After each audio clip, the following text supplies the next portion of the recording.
Salut, c'est Hugo, j'espère que vous allez bien et aujourd'hui je vais essayer de vous expliquer le plus clairement possible le conflit israélo-palestinien. Avec toute l'équipe, on a beaucoup travaillé ces dernières semaines pour publier cette vidéo qui, on l'espère, répondra à un maximum de vos questions. Gardez en tête que c'est un sujet qui est extrêmement complexe évidemment, donc on ne pourra pas traiter toutes les dimensions de ce sujet, mais on va en fait se pencher sur les éléments principaux. Et si c'est du coup une vidéo qui vous plaît, n'hésitez pas à le dire dans les commentaires et à vous abonner à cette nouvelle chaîne YouTube Hugo Décrypte pour ne pas louper les vidéos suivantes qui arrivent. Alors pour comprendre les tensions actuelles, on est obligé de revenir au moins 100 ans en arrière. À la fin du 19e siècle, il n'y a pas d'Israël, mais par contre il y a bien la Palestine, une province de ce qui s'appelait l'Empire ottoman et où habite à ce moment-là une population arabe composée de 80% de musulmans environ, 10% de chrétiens et 10% de juifs. Faut savoir qu'au même moment en Europe, dans de nombreux pays, l'antisémitisme est très présent, les juifs sont persécutés et certains vont donc fuir vers la Palestine.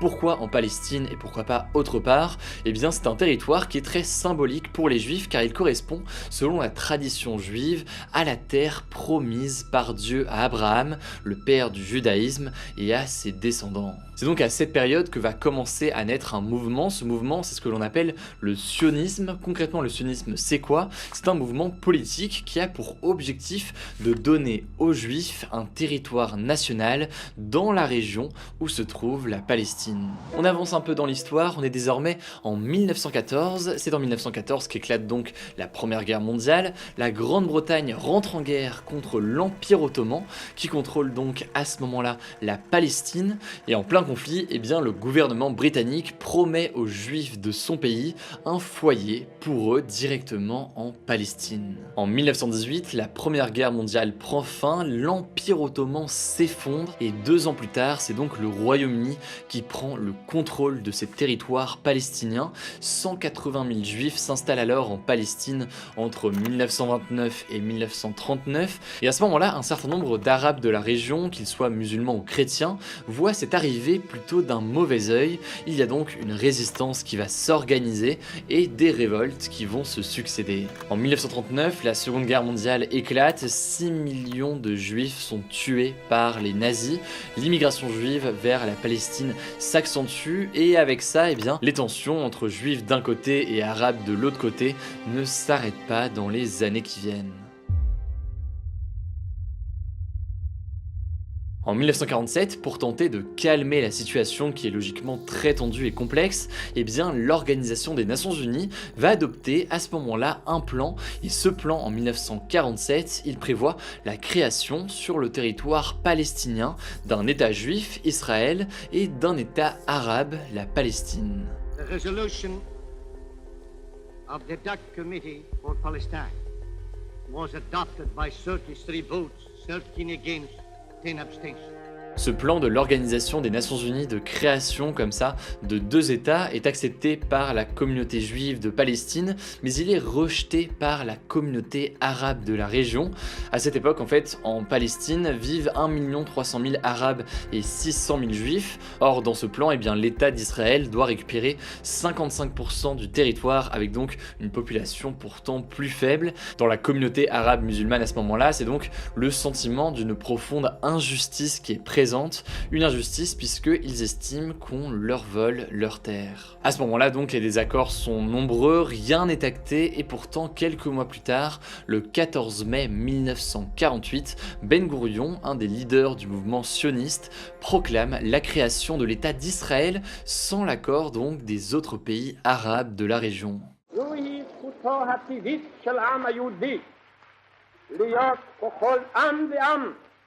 עומד ברשות עצמו במדינתו הריבונית, אשר תפתח לרווחה את שערי המולדת לכל יהודי.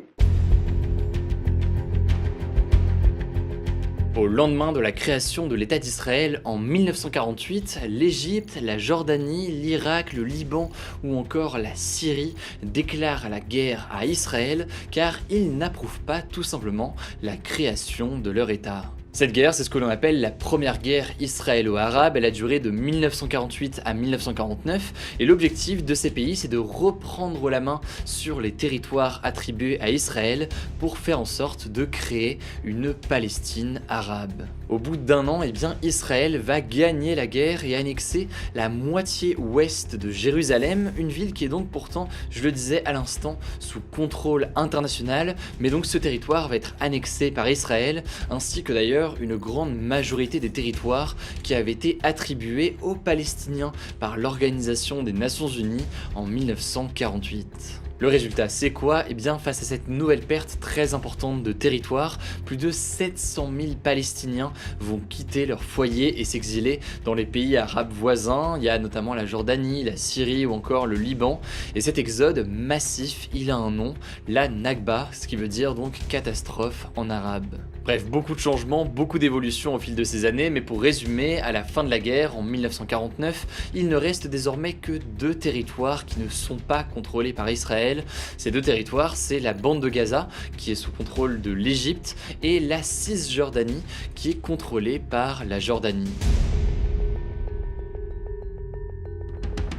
Malheureusement, cette première guerre n'est que le début du conflit israélo-arabe et si on avance un peu dans le temps, en 1967, une nouvelle guerre éclate entre Israël et ses voisins et c'est la guerre des 6 jours. Alors comme son nom l'indique, la guerre des 6 jours, elle va durer seulement 6 jours, jusqu'ici c'est assez logique, mais en l'occurrence, le bilan est très élevé. On compte environ 750 morts côté israélien et plus de 20 000 morts du côté des pays arabes. Israël va gagner la guerre et à ce moment-là prendre le contrôle de plusieurs territoires. Ces territoires repris par Israël, vous les voyez donc actuellement à l'écran, il y a la bande de Gaza et la péninsule du Sinaï qui était jusqu'ici contrôlée par l'Égypte, il y a aussi le plateau du Golan qui était contrôlé par la Syrie, et enfin il y a aussi la Cisjordanie qui était contrôlée par la Jordanie, et donc là que Israël reprend à nouveau. Par ailleurs, Israël va accentuer sa mainmise sur la ville de Jérusalem puisque le pays va occuper et annexer Jérusalem-Est et va faire voter une loi pour instaurer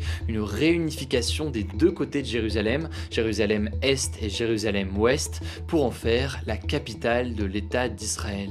1967, guerre des 6 jours, l'autre date à retenir c'est donc 1973, la guerre du Kippour. Elle va éclater cette fois-ci entre Israël d'un côté et une alliance entre l'Égypte et la Syrie de l'autre côté. Et en fait l'Égypte et la Syrie veulent tout simplement récupérer les territoires qu'ils avaient perdus depuis la guerre des 6 jours. Le truc c'est que Israël va à nouveau gagner la guerre avec plus de 20 000 pertes du côté arabe contre environ 2500 à 7500 côté israélien, mais donc beaucoup moins. Mais en l'occurrence, c'est important de comprendre que à ce moment-là, les 2 pays arabes ne sont pas complètement perdants, puisque avec cette guerre, ils ont créé un climat d'incertitude en Israël, et tout ça va pousser d'une certaine façon Israël à dialoguer avec les pays voisins. Conséquence, Israël va rendre une partie du plateau du Golan à la Syrie en 1974, puis évacuer peu à peu le Sinaï pour l'Égypte, en échange de la promesse égyptienne qu'il n'attaque plus Israël. Et quant à la bande de Gaza et la Cisjordanie, et bien à ce moment-là, elle reste occupée militairement par Israël. La Cisjordanie et la bande de Gaza sont donc occupées militairement par Israël à ce moment-là, en 1974, et c'est dans ces territoires occupés qu'ont lieu les différentes intifadas, ce qui signifie soulèvement en arabe. Pour faire simple, ce sont donc des mouvements d'opposition des Palestiniens contre l'occupation israélienne. Il y a donc une première intifada en 1987, nouvelle date à retenir qui est assez importante, et cette première intifada prend fin en 1993 avec ce que l'on appelle les accords d'Oslo. Ces accords d'Oslo en 1993, ils vont faire naître une sorte de lueur d'espoir puisque le gouvernement israélien va reconnaître l'Organisation de libération palestinienne comme représentant du peuple palestinien et de l'autre côté, l'Organisation de libération palestinienne va reconnaître le droit d'Israël d'exister. Le problème, pour faire vraiment très simple, c'est que cet accord ne va jamais vraiment exister, puisque en Israël, eh bien, les mouvements de droite vont s'opposer à cet accord, et du côté de la Palestine, eh bien, le mouvement islamiste palestinien du Hamas s'oppose lui aussi à tout ça. Résultat, il y a donc une seconde intifada qui se déroule, elle a lieu entre 2000 et 2005, et ça a été la plus meurtrière, plus de 3000 morts côté palestinien et plus de 1000 côté israélien, notamment à cause d'attentats suicides palestiniens et de frappes aériennes de l'armée israélienne.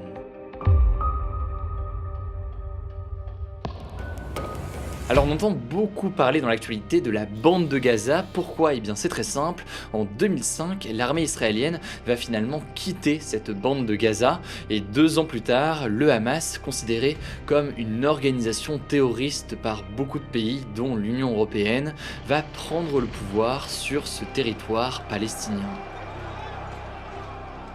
Un blocus est alors mis en place par Israël sur la bande de Gaza. Ce blocus, il a pour objectif de limiter l'importation de produits sur le territoire ou encore de limiter l'alimentation en électricité et en eau pour les habitants de Gaza.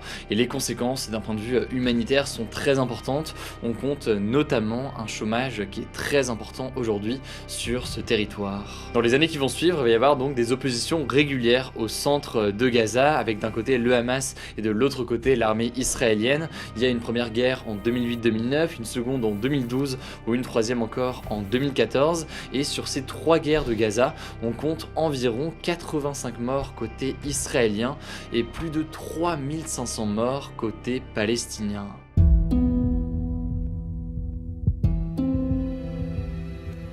Cette question du décalage entre le bilan sur le nombre de décès, c'est une question qui est importante.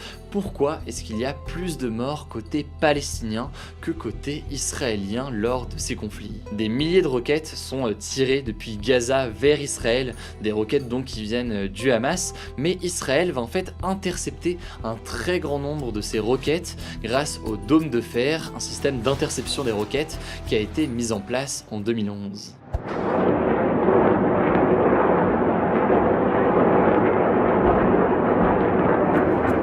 En gros, ce dôme de fer repère et neutralise les missiles en plein air et les empêche ainsi donc d'exploser en Israël. Ce dôme de fer, il est très efficace, mais il est aussi très coûteux puisque pour chaque roquette envoyée par le Hamas et qui est stoppée par Israël, il faut compter environ 50 000 € par utilisation, et donc c'est quelque chose de très coûteux. Mais en l'occurrence, eh bien, Israël est allié aux États-Unis et c'est bien les États-Unis qui financent en partie ce dôme de fer. C'est d'ailleurs un élément qui est beaucoup avancé par le Hamas pour expliquer cette différence sur le bilan, le fait que Israël est beaucoup plus équipé tout de même, et notamment soutenu par les États-Unis aujourd'hui. Alors quand on écoute les dirigeants israéliens concernant cette différence de bilan et le nombre de morts plus fort et plus important disons côté palestinien, eh bien Israël va répondre que c'est surtout de la faute du Hamas qui utiliserait ce qu'ils appellent des boucliers humains. Très concrètement, les autorités israéliennes accusent le Hamas de cacher les armes, les lancements de roquettes, etc. à proximité de la population palestinienne, par exemple dans des écoles, des maisons ou même des hôpitaux. Et à cela, de son côté, le Hamas nie ces accusations et certains spécialistes estiment qu'il serait de toute façon difficile de limiter les victimes de frappes israéliennes dans une zone aussi densément peuplée que Gaza. Autrement dit donc, selon beaucoup de spécialistes, s'il y a des frappes israéliennes sur Gaza, les conséquences sont quasi inévitablement des décès aussi au sein de la population de la zone.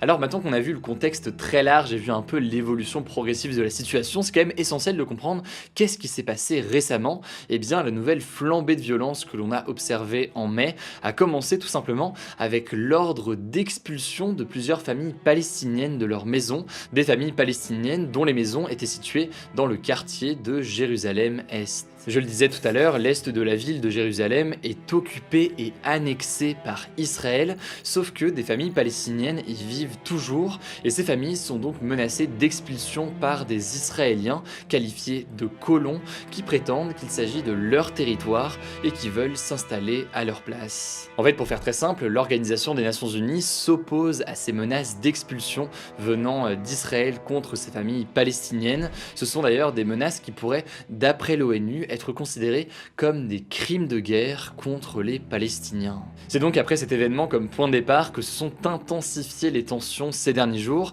Il y a eu environ 10 jours d'affrontements très violents et un cessez-le-feu a été finalement conclu entre Israël et le Hamas le soir du 20 mai. Au bout de 10 jours, ces affrontements auront donc fait environ 230 morts côté palestinien, dont des enfants, et 12 morts côté israélien. Alors vous l'aurez compris, les tensions sont toujours très présentes entre Israéliens et Palestiniens et à l'étranger, on craint une reprise des affrontements à tout moment. Il faut bien comprendre qu'une part assez importante des pays du monde, dont les pays de l'Union Européenne, se disent favorables à une solution à 2 États, donc un État israélien et un État palestinien.